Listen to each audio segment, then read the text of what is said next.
Chapter 10. Shaking. She took her off the table as she spoke, and shook her backwards and forwards with all her might.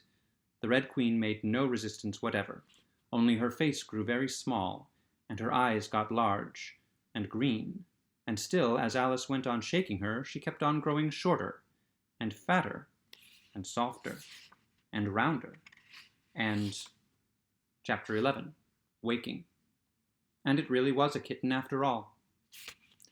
Chapter 12. Which dreamed it? Your Red Majesty shouldn't purr so loud, Alice said, rubbing her eyes and addressing the kitten respectfully, yet with some severity.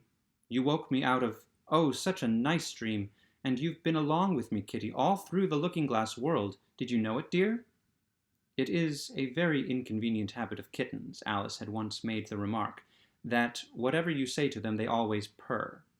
If they would only purr for yes and mew for no, or any rule of that sort, she had said, so that one could keep up a conversation. But how can you talk with a person if they always say the same thing? On this occasion the kitten only purred, and it was impossible to guess whether it meant yes or no. So Alice hunted among the chessmen on the table till she had found the Red Queen. Then she went down on her knees on the hearthrug and put the kitten and the queen to look at each other. Now, Kitty, she cried, clapping her hands triumphantly, confess that was what you turned into. But it wouldn't look at it, she said when she was explaining the thing afterwards to her sister. It turned away its head and pretended not to see it. But it looked a little ashamed of itself, so I think it must have been the Red Queen. Sit up a little more stiffly, dear, Alice cried with a merry laugh, and curtsy while you're thinking what to purr. It saves time, remember. And she caught it up and gave it one little kiss, just in honor of its having been a Red Queen. Snowdrop, my pet, she went on, looking over her shoulder at the white kitten, which was still patiently undergoing its toilet. When will Dinah have finished with your white majesty, I wonder? That must be the reason you were so untidy in my dream. Dinah, do you know that you're scrubbing a white queen? Really, it's most disrespectful of you. And what did Dinah turn into, I wonder? And what did Dinah turn to, I wonder? She prattled on, as she settled comfortably down, with one elbow on the rug, as her chin in her hand, to watch the kittens. Tell me, Dinah, did you turn to Humpty Dumpty?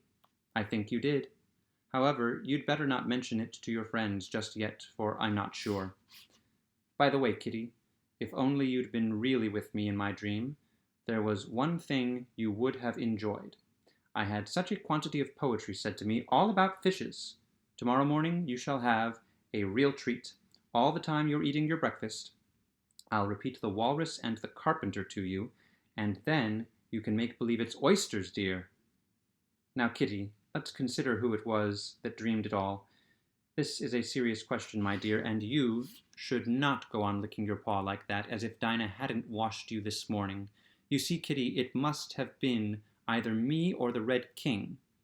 He was part of my dream, of course, but then I was part of his dream, too. Was it the Red King, Kitty? You were his wife, my dear, so you ought to know. Oh, Kitty, do help to settle it. I'm sure your paw can wait.